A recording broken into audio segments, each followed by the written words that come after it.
व्यासाय भवनाशाय शेषाय गुणराशये हृद्याय शुद्धविद्याय मध्वाय च नमो नमः। नारायणाय परिपूर्णगुणार्णवाय विश्वोदयस्थितिलयो नेतिप्रदाय ज्ञानप्रदाय विबुधासुरसौख्यदुःखसत्कारणाय वितताय नमो नमस्ते। श्रीगुरुभ्यो नमः। हरिः ओम। ಹಿಂದಿನಂತಹ ರಾಜ ರೈವತ ಎನ್ನುವಂತಹ ರಾಜ, ಅವನು ತನ್ನ ಮಗಳಾದಂತಹ ರೇವತಿಗೆ ಯೋಗ್ಯನಾದಂತಹ ವರ ಬೇಕು. ಆ ಒಂದು ಹಿನ್ನೆಲೆಯಲ್ಲಿ ಯೋಗ್ಯನಾದಂತಹ ವರವನ್ನು ಕೇಳಲಿಕ್ಕೆ ಅಂತ ಸಾಕ್ಷಾತ್ ಬ್ರಹ್ಮಲೋಕಕ್ಕೆ ಹೋಗಿರ್ತಾನೆ. ಆ ರೀತಿಯಾಗಿ ಬ್ರಹ್ಮಲೋಕಕ್ಕೆ ಹೋಗ್ಲಿಕ್ಕೆ ಅವನಿಗೆ ಹೇಗೆ ಸಾಧ್ಯ ಆಯ್ತು ಅಂತಂದ್ರೆ, ಬ್ರಹ್ಮದೇವರ ವರ ಇತ್ತು. ಆ ವರದಿಂದಾಗಿ ಅವನು ಸಾಕ್ಷಾತ್ ಆಗಿ ಬ್ರಹ್ಮಲೋಕಕ್ಕೆ ಹೋದ. ಬ್ರಹ್ಮಲೋಕಕ್ಕೆ ಹೋದಾಗ ಅಲ್ಲಿ ಹಾಹಾ ಮತ್ತು ಹೂಹು ಎನ್ನುವಂತಹ ಗಂಧರ್ವರು ಸಂಗೀತವನ್ನ ಹಾಡ್ತಾ ಇರ್ತಾರೆ. ಆ ಸಂಗೀತದ ಧ್ವನಿಗೆ ಮರೆ ತಾನು ಮೈ ಮರೆತು ಕೆಲವು ಕ್ಷಣಗಳ ಕಾಲ ಹಾಗೆ ನಿಂತ್ಕೊಂಡು ಬಿಟ್ಟ. ಕೆಲವು ಕ್ಷಣಗಳು ಉರುಳಿದ್ದಕ್ಕೆ ಭೂಲೋಕದಲ್ಲಿ ಅದರ ಲೆಕ್ಕಕ್ಕೆ ಸರಿಯಾಗಿ ಅನೇಕ ಯುಗಗಳೇ ಕಳೆದು ಹೋಗಿಬಿಟ್ಟಿದ್ದು. ಕೊನೆಗೆ ಬ್ರಹ್ಮದೇವರು ಕೇಳ್ತಾರೆ, ನಿನಗೆ ಯಾವ ವರ ಬೇಕು ಅಂತ ಕೇಳಿದಾಗ ಆವಾಗ ಅವನು ಅನೇಕ ರಾಜರ ಹೆಸರನ್ನು ಹೇಳ್ತಾನೆ. ಆದರೆ ಆ ರಾಜರೆಲ್ಲರೂ ಕೂಡ ಕಾಲಕ್ರಮದಲ್ಲಿ ಹೋಗೇ ಬಿಟ್ಟಿರ್ತಾರೆ. ಆ ರಾಜರು ಮಾತ್ರ ಅಲ್ಲ, ಆ ರಾಜರ ವಂಶದ ಹೆಸರೇ ಉಳಿದಿರೋದಿಲ್ಲ. ಅಷ್ಟು ಯುಗಗಳು ಕಳೆದುಕೊಂಡು ಹೋಗ್ಬಿಟ್ಟಿರ್ತವೆ. ಕೊನೆಗೆ ಬ್ರಹ್ಮದೇವರು ಹೇಳ್ತಾರೆ, ಈಗ ಬಲರಾಮ ಅಂತ ಒಬ್ಬ ಯೋಗ್ಯ ವ್ಯಕ್ತಿ ಇದ್ದಾನೆ, ನೀನು ಅವಳಿಗೆ ನಿನ್ನ ಮಗಳನ್ನು ಕೊಟ್ಟು ಮದುವೆ ಮಾಡು ಅಂತ ಹೇಳ್ತಾನೆ. ಆವಾಗ ಆ ರೈವತ ರಾಜನು ಕೂಡ ಸರಿ ಅಂತ ಹೇಳ್ತಾನೆ ಅಂತ ಇಷ್ಟು ವಿಚಾರ ಆಗಿತ್ತು. ಇಂದಿನಿಂದ 173ನೇ ಶ್ಲೋಕ ಪ್ರಾರಂಭ. ಸರೈವತೋ ಬಲಾಯತಾಂ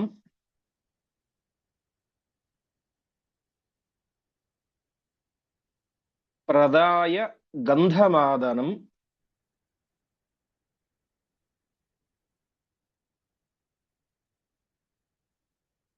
ಗತೋತ್ರ ಚೀರ್ಣ ಸಪ್ತಪಾಹ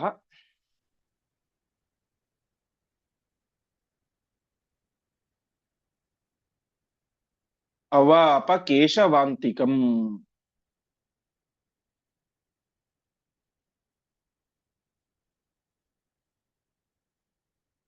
ಸರಿಯಾಗಿ ಬರ್ತಾ ಇದ್ದಾರೆ ವಿಡಿಯೋ ಮತ್ತು ಆಡಿಯೋ ಎರಡು ಕೂಡ.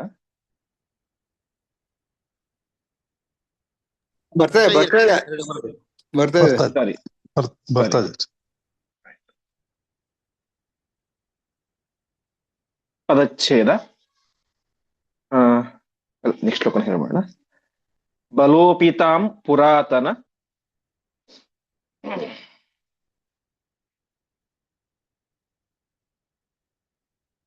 ಪ್ರಮಾಣ ಸಂಹಿತಾಂ ಪ್ರಭುಃ ವಿಭುಃ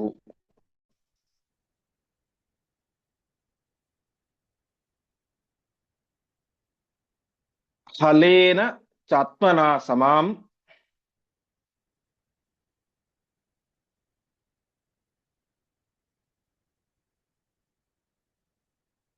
ಚಕಾರ ಸತ್ಯವಾಂಛಿತಃ.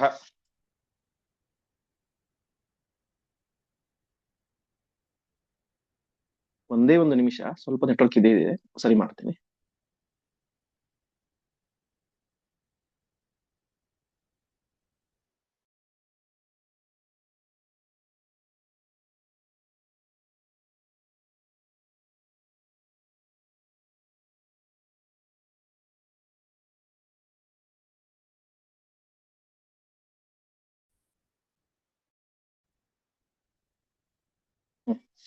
ಪದಚ್ಛೇದ. ಸಹ ರೈವತಃ ಬಲಾಯ ತಾಂ ಪ್ರದಾಯ ಗಂಧಮಾದನಂ ಗತಃ ಅತ್ರ ಚೀರ್ಣ ಸತ್ತಪಾಹ ಅವಾಪ ಕೇಶವಾಂತಿಕಂ. ಬಲಃ ಅಪಿ ತಾಂ ಪುರಾತನ ಪ್ರಮಾಣ ಸಂಹಿತಾಂ ಪ್ರಭುಃ ಫಲೇನ ಚ ಆತ್ಮನ ಸಮಾಂ ಚಕಾರ ಸತ್ಯವಾಂಛಿತಃ. ಒಟ್ಟಿನಲ್ಲಿ ಈ ರೀತಿಯಾಗಿ ಬ್ರಹ್ಮದೇವರು ಹೇಳ್ತಾರೆ, ನಿನ್ನ ಮಗಳನ್ನ ಯೋಗ್ಯನಾದಂತಹ ಯಾವ ಬಲರಾಮ ದೇವರಿಗೆ ಕೊಟ್ಟು ಮದುವೆ ಮಾಡು ಅಂತ ಹೇಳಿದಾಗ ರೈವತರಾಜ ಹಾಗೆ ಅಂತ ಹೇಳಿದ. ಭೂಲೋಕಕ್ಕೆ ವಾಪಸ್ ಬಂದ. ಅಲ್ಲಿ ಬಲರಾಮ ದೇವರಿದ್ರು. ಹೀಗೆ ಬಲಾಯ ತಾಂ ಪ್ರದಾಯ, ಬಲರಾಮ ದೇವರಿಗೆ ಅವಳನ್ನ ರೇವತಿಯನ್ನ ಕೊಟ್ಟು ಮದುವೆ ಮಾಡಿದ. ಅದಾದ ಮೇಲೆ ಆ ರೈವತ ಏನ್ ಮಾಡಿದ, ಇನ್ನು ತನಗೆ ಬೇರೆ ಯಾರು ಕೂಡ ಇಲ್ಲ, ಹೆಂಡತಿ ಇಲ್ಲ, ಮಕ್ಕಳಿಲ್ಲ, ಬೇರೆ ಯಾವ ಬಂಧುಗಳು ಬಾಂಧವರು ಮಂತ್ರಿಗಳು ಕೋಶಾಧಿಕಾರಿಗಳು ತನ್ನ ರಾಜ್ಯವೇ ಇಲ್ಲ. ಯಾಕಂದ್ರೆ ಅನೇಕ ಯುಗಗಳೇ ಕಳೆದು ಹೋಗಿಬಿಟ್ಟಿವೆ. ಹಾಗಾಗಿ ತಾನು ಏನ್ ಮಾಡಿದ, ಗಂಧಮಾದನಂ ಗತಃ, ಗಂಧಮಾದನ ಪರ್ವತಕ್ಕೆ ಹೋದ. ಗಂಧಮಾದನ ಪರ್ವತಕ್ಕೆ ಹೋಗಿ ಅಲ್ಲಿ ಚೀರ್ಣ ಸತ್ತಪಃ, ಉತ್ತಮವಾದಂತಹ ತಪಸ್ಸನ್ನು ಮಾಡಿ ಕೇಶವಾಂತಿಕಂ ಅವಾಪ, ಪರಮಾತ್ಮನ ಸನ್ನಿಧಾನಕ್ಕೆ ತಾನು ಹೋದ, ಪರಮಾತ್ಮ ಸನ್ನಿಧಿಯನ್ನು ತಲುಪಿದ ಅಂತ ಈ ರೀತಿಯಾಗಿ ರೈವತರಾಜನ ಕಥೆಯನ್ನು ಹೇಳಿ ಮುಗಿಸ್ತಾರೆ. ಸರಿ, ಇಲ್ಲೇನಾಗ್ಬಿಡ್ತು ಸಮಸ್ಯೆ, ಬಲರಾಮ ದೇವರು ಈಗಿನ ಯಾವ ಆ ದ್ವಾಪರ ಯುಗದವರು, ಯಾವ ಇವಳು ರೇವತಿ ದೇವಿ ಕೃತಯುಗದವಳು, ಕೃತಯುಗದಲ್ಲಿ ಎತ್ತರ ಜಾಸ್ತಿ ಇರುತ್ತೆ. ಹಾಗಾಗಿ ಬಲರಾಮ ದೇವರ ಎತ್ತರಕ್ಕಿಂತ ತುಂಬಾ ಎತ್ತರ ಆಗ್ಬಿಟ್ಲು ರೇವತಿ ದೇವಿ. ಆವಾಗ ಬಲರಾಮ ದೇವರು ಏನ್ ಮಾಡ್ತಾರೆ, ಪುರಾತನ ಪ್ರಮಾಣ ಸಂಹಿತಾಂ, ಹಿಂದಿನ ಯುಗದ ಎತ್ತರ ಅವಳಿಗಿತ್ತು.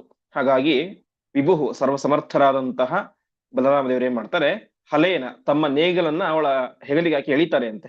ಎಳೆದಾಗ ಏನಾಯ್ತು, ಅವಳು ಸಮಾಂಚಕಾರ, ತಮ್ಮ ದೇಹಕ್ಕೆ ಯಾವ ರೀತಿಯಾದಂತಹ ಒಂದು ದೇಹ ಇರಬೇಕು ಅದಕ್ಕೆ ಸಮಾನವಾದಂತಹ ದೇಹ ರೇವತಿಯದ್ದು ಆಯಿತು. ಈ ರೀತಿಯಾಗಿ ಆ ಇತಿಹಾಸದಲ್ಲಿ ಅಪರೂಪ ಅನ್ನುವಂತೆ ಒಬ್ಬ ವ್ಯಕ್ತಿಯನ್ನ ಕುಳ್ಳಗೆ ಮಾಡೋದು ತುಂಬಾ ಕಷ್ಟ. ಅದರಲ್ಲೂ ಕೂಡ ಬಹುಶಃ 2-3 ಪಟ್ಟು ಜಾಸ್ತಿ ಎತ್ತರ ಇರುತ್ತೆ. ಹಾಗಾಗಿ ಅಂತಹ ಒಂದು ಕನ್ಯೆಯನ್ನ ನೇಗಿಲನ್ನು ಹಾಕಿ ಎಳೆದ ತಕ್ಷಣ ಅವಳು ಆ ಯುಗಕ್ಕೆ ಸರಿಸಮಾನವಾದಂತಹ ದೇಹ ಉಳ್ಳವಂತಳಾದಳು. ಈ ರೀತಿಯಾಗಿ ಬಲರಾಮ ದೇವರ ಮತ್ತು ರೇವತಿ ದೇವಿಯರ ವಿವಾಹ ಎಂಬುದು ವಿಜೃಂಭಣೆಯಿಂದಾಗಿ ನಡೆಯಿತು. ಮುಂದೆ ತಯಾರತಃ ಸುತಾವುಭೌ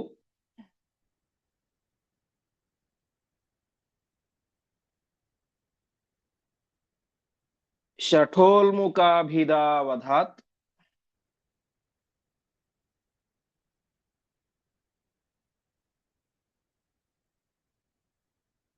ಪುರಾರ್ಯಮಾಂಶಕೌ ಸುರೌ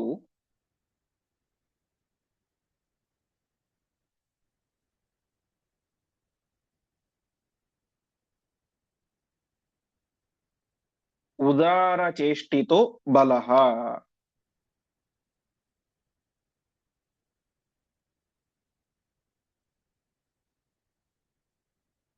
ಜನಾರ್ದನಶ್ಚ ರುಕ್ಮಿಣೀ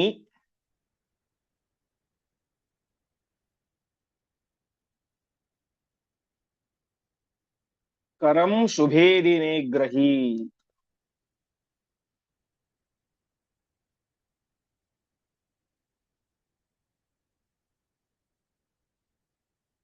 ಮಹೋತ್ಸವಸ್ತದಾಭವತ್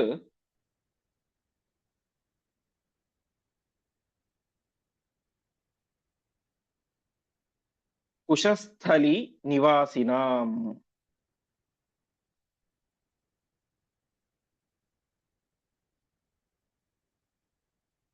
ಪದಚ್ಛೇದ.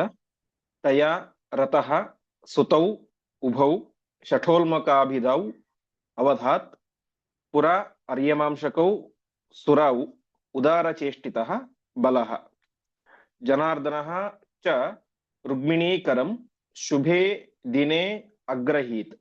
ಮಹೋತ್ಸವಃ ತದಾ ಅಭವತ್ ಕುಶಸ್ಥಲಿ ನಿವಾಸಿನಾಂ. ಈ ರೀತಿಯಾಗಿ ಉದಾರ ಚೇಷ್ಟಿತಃ, ಉತ್ಕೃಷ್ಟವಾದಂತಹ ಕರ್ಮಗಳನ್ನು ಮಾಡುವಂಥವ್ರು. ವಿಶೇಷವಾಗಿ ನಾವೆಲ್ಲ ಹಿಂದೆ ನೋಡಿದಂತೆ ಬಲರಾಮ ದೇವರು ಕೃಷ್ಣನ ಎಲ್ಲ ರೀತಿಯಾದಂತಹ ದೈತ್ಯ ಸಂಹಾರ ಕಾರ್ಯದಲ್ಲಿ, ದುಷ್ಟ ನಿಗ್ರಹ ಕಾರ್ಯದಲ್ಲಿ ವಿಶೇಷವಾದಂತಹ ಸೇವೆಯನ್ನು ಮಾಡಿದ್ದಾರೆ.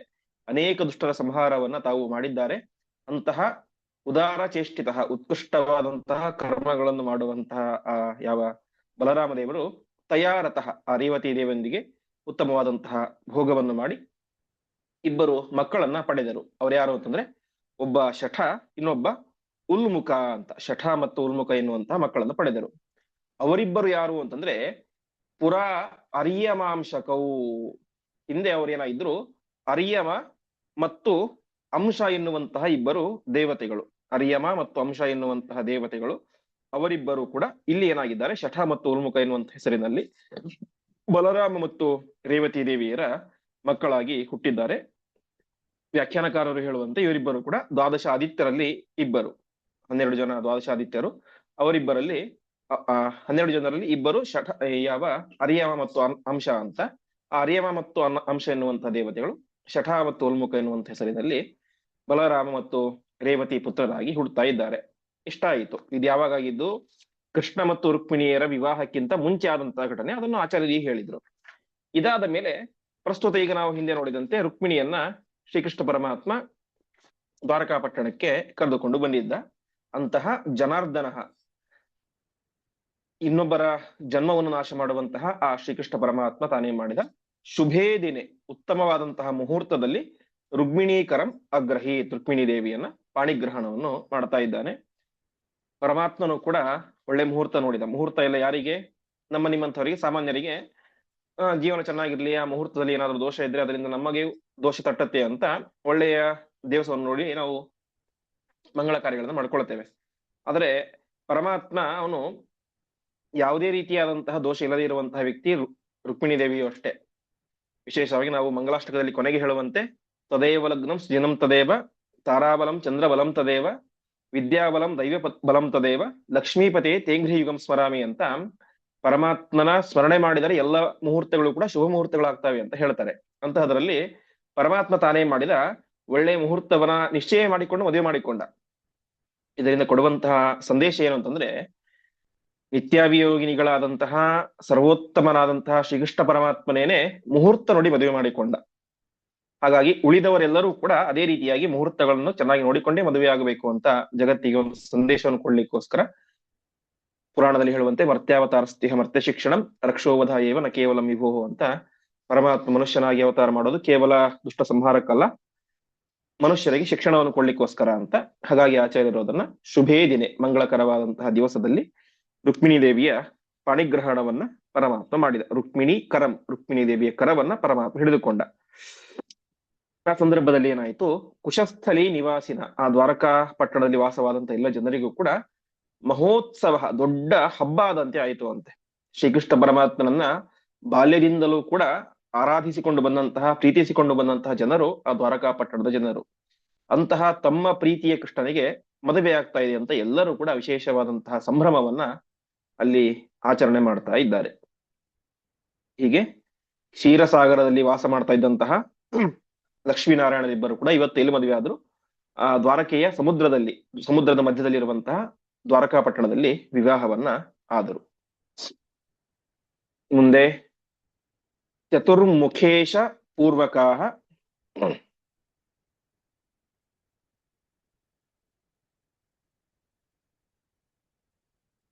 ಸುರಾಹ ವಿಯತ್ಯವಸ್ಥಿತಾಃ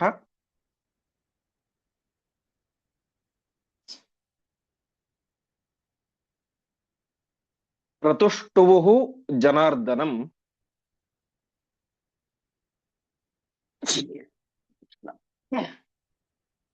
ರಮಾ ಸಮೇತಮವ್ಯಯಂ.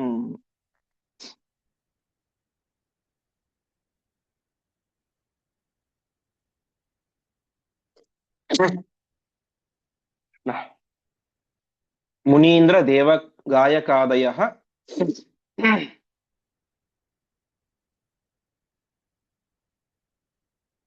ಅಪಿ ಯಾದವೈಃ ಸಹ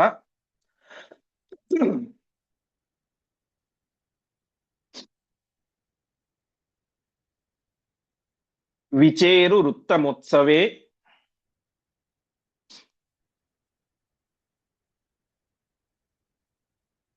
ರಮಾ ರಮೇಶ ಯೋಗಿನಿ.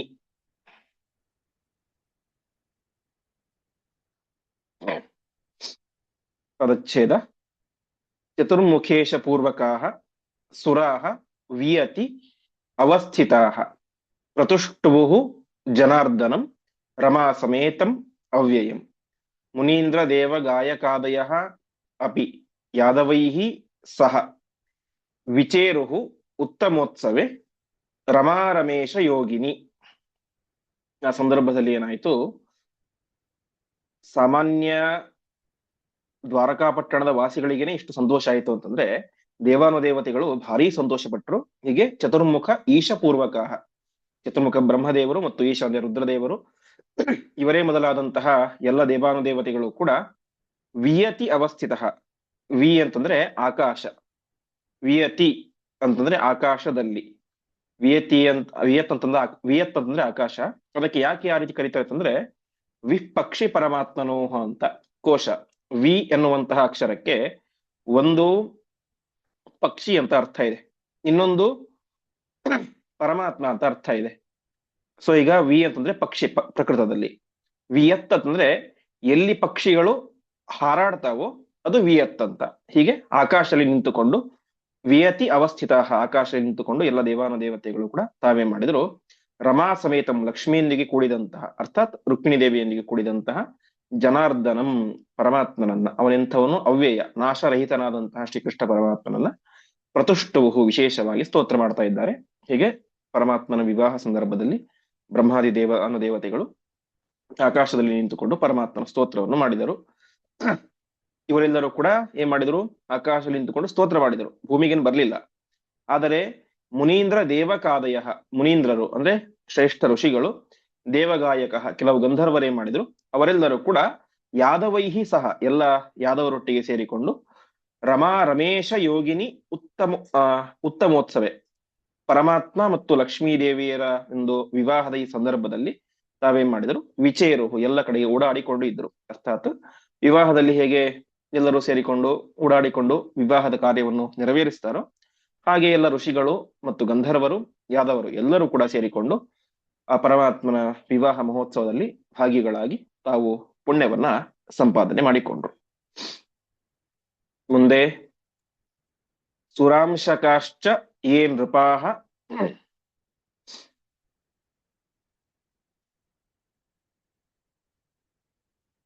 ಸಮಾಹುತಾಃ ಮಹೋತ್ಸವೆ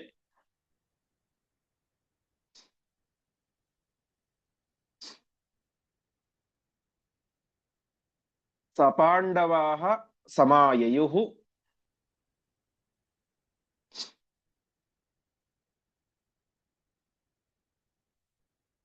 ಹರಿಂ ರಮಾಸಮಾಯುತಂ.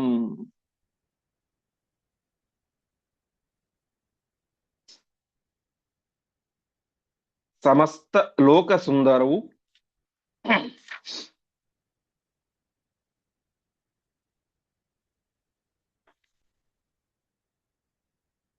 ಯುತೌ ರಮಾರಮೇಶ್ವರೌ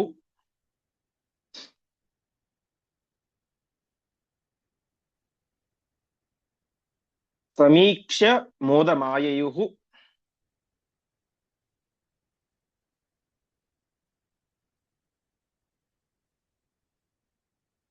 ಸಮಸ್ತ ಲೋಕ ಸಜ್ಜನಾಃ.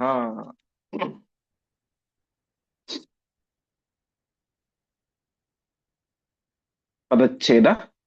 ಸುರಾಂಶಕಾಃ ಚ ಯೇ ನೃಪಾಃ ಸಮಾಹುತಾಃ ಮಹೋತ್ಸವೆ ಸಪಾಂಡವಾಃ ಸಮಾಯಯುಃ ಹರಿಂ ರಮಾಸಮಾಯುತಂ ಸಮಸ್ತ ಲೋಕ ಸುಂದರೌ ಯುತೌ ರಮಾರಮೇಶ್ವರೌ ಸಮೀಕ್ಷ್ಯ ಮೋದಂ ಆಯಯುಃ ಸಮಸ್ತ ಲೋಕ ಸಜ್ಜನಾಃ. ಮತ್ಯಾರ್ಯಾರು ಈ ವಿವಾಹ ಮಹೋತ್ಸವದಲ್ಲಿ ಸೇರಿದ್ದರು ಅಂತಂದ್ರೆ, ಸುರಾಂಶಕಾಷ್ಟ ಯೇ ನೃಪಾಃ, ರಾಜರು ಬಂದಿದ್ರು. ರಾಜರು ಅಂತಂದ್ರೆ ಯಾರೋ ಸಾಮಾನ್ಯ ರಾಜರಲ್ಲ, ಯಾರ್ಯಾರು ದೇವಾಂಶ ಸಂಭೂತರಾಗಿದ್ದರು. ಸುರಾಂಶಕಾಹ, ದೇವಾಂಶ ಸಂಭೂತರಾದಂತಹ ಅನೇಕ ರಾಜ ಮಹಾರಾಜರುಗಳು. ಅದೇ ರೀತಿಯಾಗಿ ಸಪಾಂಡವಾಹ, ಇನ್ನು ವಿಶೇಷವಾಗಿ ಪಾಂಡವರು, ಎಲ್ಲ ಪಾಂಡವರು ಕೂಡ ಸಮಾಹುತಾಹ ಮಹೋತ್ಸವೆ, ಈ ವಿವಾಹ ಮಹೋತ್ಸವದಲ್ಲಿ ಎಲ್ಲರೂ ಕೂಡ ಭಾಗಿಗಳಾಗಿದ್ದರು. ಈ ರೀತಿಯಾಗಿ ರಮಾ ಸಮಾಯುತಂ ಹರಿಂ ಸಮಾಯಯುಹು, ರುಕ್ಮಿಣಿಯೊಂದಿಗೆ ಕೂಡಿದಂತಹ ಪರಮಾತ್ಮನ ಹತ್ತಿರ ಎಲ್ಲರೂ ಕೂಡ ಸಮಾಯಯುಹು ಬಂದರು, ವಿವಾಹ ಮಹೋತ್ಸವದಲ್ಲಿ ಭಾಗಿಯಾದರು. ಹೀಗೆ ಎಲ್ಲ ದೇವಾನುದೇವತೆಗಳು ಆಕಾಶದಲ್ಲಿ ಇದ್ದಾರೆ.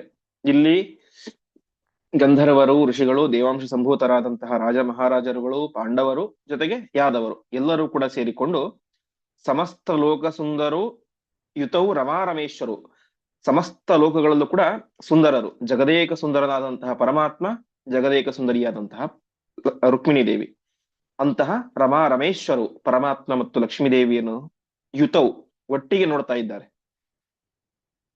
ಪರಮಾತ್ಮ ಮತ್ತು ರುಕ್ಮಿಣಿ ದೇವಿ ಯಾವಾಗಲೂ ಕೂಡ ಒಟ್ಟಿಗೆ ಇರುವಂಥವರು, ನಿತ್ಯಾಭಿಯೋಗಿನಿಗಳು. ಆದರೆ ಜಗತ್ತಿನ ಹೇಗೆ ಕಾಣಿಸ್ತಾ ಇದ್ರು, ಬೇರೆ ಬೇರೆ ರೀತಿ ಕಾಣಿಸ್ತಾ ಇದ್ರು.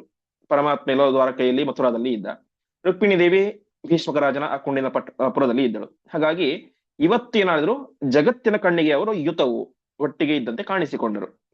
ಹೀಗೆ ಆ ರುಕ್ಮಿಣಿ ಮತ್ತು ಶ್ರೀಕೃಷ್ಣ ಪರಮಾತ್ಮರನ್ನ ಒಟ್ಟಿಗೆ ನೋಡಿ ಸಮಸ್ತ ಲೋಕ ಸಜ್ಜನಾಹ, ಜಗತ್ತಿನ ಎಲ್ಲ ಸಜ್ಜನರು ಕೂಡ ವಿಶೇಷವಾಗಿ ಮೋದ ಮಾಯಯುಹು ಸಂತೋಷವನ್ನು ಪಟ್ಟರು. ಹೀಗೆ ಲಕ್ಷ್ಮೀನಾರಾಯಣರ, ರುಕ್ಮಿಣಿ ಮತ್ತು ಶ್ರೀಕೃಷ್ಣ ಪರಮಾತ್ಮರ ಆ ವಿವಾಹದ ಮಹೋತ್ಸವವನ್ನು ಕಂಡು ಎಲ್ಲ ದೇವಾನುದೇವತೆಗಳು ಸಜ್ಜನರು ಎಲ್ಲರೂ ಕೂಡ ಭಾರಿ ಆನಂದವನ್ನ ಪಡ್ತಾ ಇದ್ದಾರೆ. ಹೀಗೆ ಪರಮಾತ್ಮನ ವಿವಾಹ, ರುಕ್ಮಿಣಿ ವಿವಾಹ ಇವತ್ತು ನಾವು ಎಲ್ಲ ಕಡೆ ಕೇಳುವಂತೆ ಏನಾದರೂ ಶುಭ ಆಗಬೇಕು, ಆ ಒಂದು ಸಂದರ್ಭದಲ್ಲಿ ಮದುವೆ ಆಗಬೇಕು ಅಂತಂದ್ರೂ ಕೂಡ ರುಕ್ಮಿಣಿಯ ಕಲ್ಯಾಣವನ್ನು ಹೇಳಿಸುವಂತ ಪ್ರಸಂಗ ಇರುತ್ತೆ. ಅದೇ ರೀತಿಯಾಗಿ ಮನೆಯಲ್ಲಿ ಏನಾದರೂ ಕೂಡ ಶುಭ ನಡೆದಾಗ ಕೊನೆಗೆ ಶುಭ ಸ್ವೀಕಾರ ಮಾಡಬೇಕಾದ್ರೂ ಕೂಡ ಆವಾಗಲೂ ಕೂಡ ರುಕ್ಮಿಣಿಯ ಕಲ್ಯಾಣ. ಹೀಗೆ ಜ್ಞಾನಿಗಳು ಹೇಳುವಂತೆ ಪರಮಾತ್ಮನ ಪ್ರತಿಯೊಂದು ಚರಿತ್ರೆಯು ಕೂಡ ಮಂಗಳಕರವಾದದ್ದೇ. ಪರಮಾತ್ಮನ ಚರಿತ್ರೆಯಲ್ಲಿ ಇದು ಮಂಗಳಕರವಾದದ್ದು, ಇದು ಅಮಂಗಳಕರವಾದದ್ದು, ಇದನ್ನು ಕೇಳಿದ್ರೆ ಮಂಗಳ ಆಗತ್ತೆ, ಇದನ್ನು ಕೇಳಿದ್ರೆ ಅಮಂಗಳ ಆಗತ್ತೆ ಅಂತ ಸರ್ವಥಾ ಇಲ್ಲ. ಆದರೂ ಕೂಡ ವಿಶೇಷ ಅಂತ ಆ ಒಂದು ಪರಮಾತ್ಮನ ವಿವಾಹದ ಕಥೆಯನ್ನ ಎಲ್ಲ ಕಡೆಯೂ ಕೂಡ ಹೇಳ್ತಾರೆ. ಈ ರೀತಿಯಾಗಿ ಪರಮಾತ್ಮನ ರುಕ್ಮಿಣಿ ಕಲ್ಯಾಣ ಎಂಬುದು ವೈಭವದಿಂದಾಗಿ ಆ ದ್ವಾರಕಾ ಪಟ್ಟಣದಲ್ಲಿ ನಡೆಯಿತು. ಮುಂದೆ ತಯಾರಮನ್ ಜನಾರ್ದನು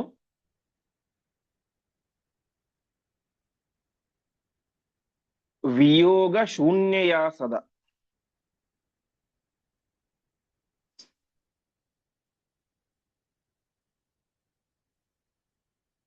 ಅಧತ್ತ ಪುತ್ರಮುತ್ತಮಂ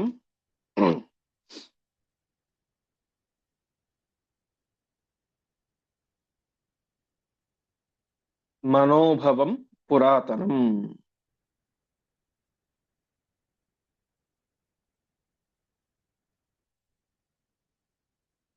ಚತುಸ್ತನೋಃ ಹರೇ ಪ್ರಭೋಃ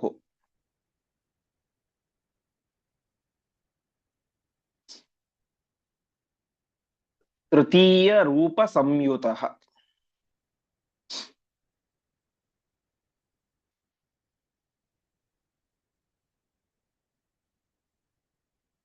ತತಸ್ತದಾಹ್ವಯೋಭವತ್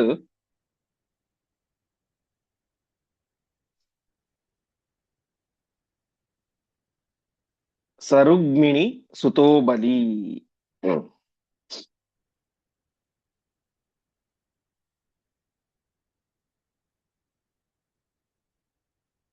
ಪದಚ್ಛೇದ.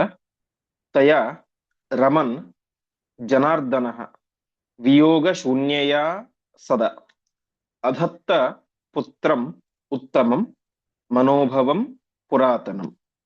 ಚತುಸ್ತನೋಃ ಹರೇಃ ಪ್ರಭೋಃ ತೃತೀಯ ರೂಪ ಸಂಯುತಃ ತತಃ ತದಾಹ್ವಯಃ ಅಭವತ್ ಸಹ ರುಕ್ಮಿಣೀ ಸುತಃ ಬಲಿ. ಪರಮಾತ್ಮ ಮತ್ತು ರುಕ್ಮಿಣಿ ದೇವಿ ವಿಯೋಗ ಶೂನ್ಯಯ, ಪರಮಾತ್ಮನಿಗೆ ನಿತ್ಯ ವಿಯೋಗ ಅಂದ್ರೆ ಬೇರ್ಪಡೋದು, ಶೂನ್ಯ ಅಂದ್ರೆ ಇಲ್ಲ. ಅವರಿಬ್ಬರಿಗೂ ಕೂಡ ವಿಯೋಗ ಎಂಬುದು ಯಾವ ಕಾಲದಲ್ಲೂ ಇಲ್ಲ, ವಿಯೋಗ ಶೂನ್ಯ. ಅಂತಹ ರುಕ್ಮಿಣಿ ದೇವಿಯೊಂದಿಗೆ ಸೇರಿಕೊಂಡಂತಹ ಪರಮಾತ್ಮ ತಯಾ ರಮನ್, ಆ ರುಕ್ಮಿಣಿ ದೇವಿಯೊಟ್ಟಿಗೆ ತಾನು ರಮಣವನ್ನು ಮಾಡಿ ತಾನೇ ಮಾಡಿದ ಒಬ್ಬ ಮಗನನ್ನ ಪಡೆದುಕೊಂಡ. ಅವನ್ಯಾರು?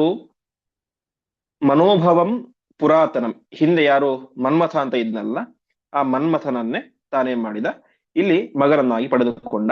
ಉತ್ತಮಂ ಪುತ್ರಂ ಅಧತ್ತ, ಅಧತ್ತ ಅಂದ್ರೆ ಹುಟ್ಟಿಸಿದ ಅಂತ. ಹೀಗೆ ಹಿಂದೆ ಯಾರು ಮನ್ಮಥನಾಗಿದ್ದನಲ್ಲ ಅವನೇ ಇವಾಗ ರುಕ್ಮಿಣಿ ಮತ್ತು ಶ್ರೀಕೃಷ್ಣ ಪರಮಾತ್ಮನ ಮಗನಾಗಿ ಹುಟ್ಟಿದ.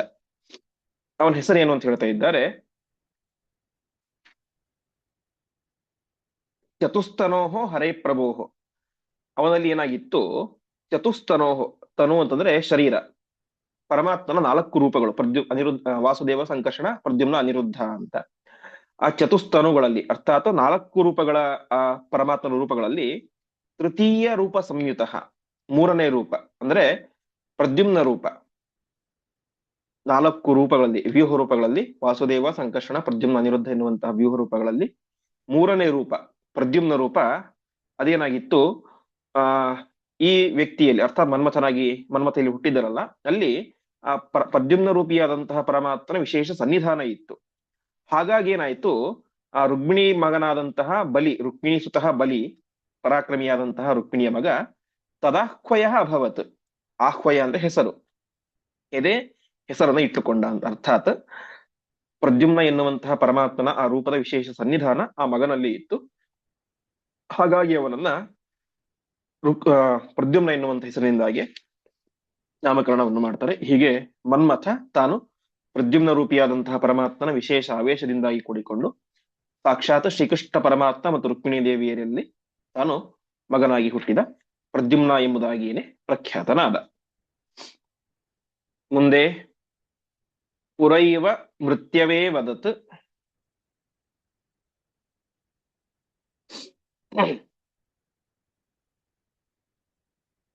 ತಮೇವ ಶಂಬರಸ್ಯ ಹಿ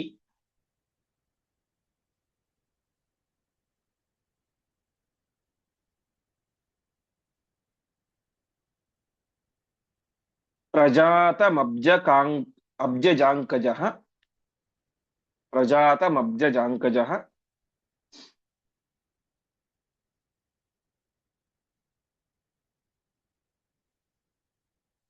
ತವಾಂತಕೋಯಮಿತ್ಯಪಿ.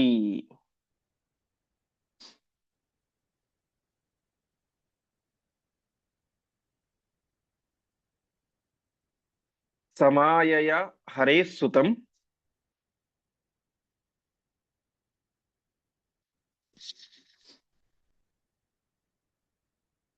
ಪ್ರಗೃಹ್ಯ ಸೂತಿಕಾಗ್ರಹಾತ್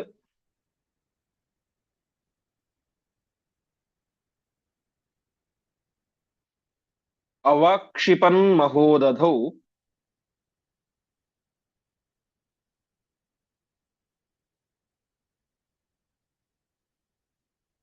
ಉಪೇಕ್ಷಿತೋರಿ ಪಾಣಿನ.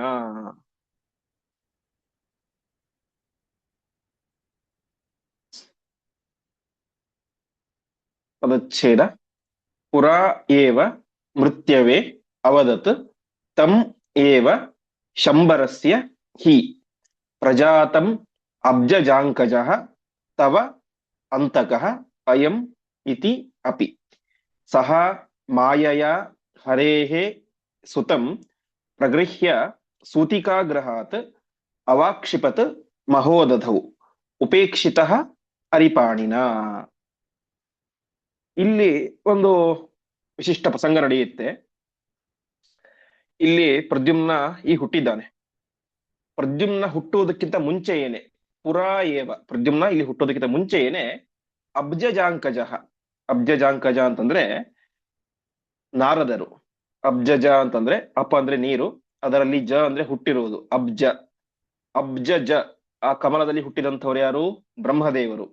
ಅವರ ಅಂಕ ಅಂದ್ರೆ ತೊಡೆ, ಅದರಲ್ಲಿ ಜ ಹುಟ್ಟಿದವರು ನಾರದರು. ಆಚಾರ್ಯರು ನೇರವಾಗಿ ನಾರದ ಅಂತ ಹೇಳೋದಿಲ್ಲ, ಅಥವಾ ಬ್ರಹ್ಮದೇವರ ಮಗ ಅಂತಾನೂ ಹೇಳೋದಿಲ್ಲ. ನೀರಿನಲ್ಲಿ ಹುಟ್ಟಿದ, ಅದರಲ್ಲಿ ಹುಟ್ಟಿದವನು ಅಂತ. ನೀರಿನಲ್ಲಿ ಹುಟ್ಟಿದ್ದು ಕಮಲ, ಅದರಲ್ಲಿ ಹುಟ್ಟಿದ್ದು ಬ್ರಹ್ಮದೇವರು, ಅವನಿಂದಾಗಿ ಹುಟ್ಟಿದಂಥವರು ನಾರದರು. ಹುಟ್ಟಿದಲ್ಲಿ ಅಬ್ಜಜಾಂಕಜ ಅಂದ್ರೆ ನಾರದರು ಏನ್ ಮಾಡಿದ್ರು, ಅವರು ಶಂಬರಾಸುರ ಎನ್ನುವಂತಹ ಒಬ್ಬ ವ್ಯಕ್ತಿ ಇದ್ದ, ದುಷ್ಟ. ಅವನಿಗೆ ಹೋಗಿ ಹೇಳಿದ್ರು ಅಂತೆ, ಏನಂತ? ಮೃತ್ಯವೇ ತವ ಅಂತಕಃ ಅಯಮಿತ್ಯಪಿ.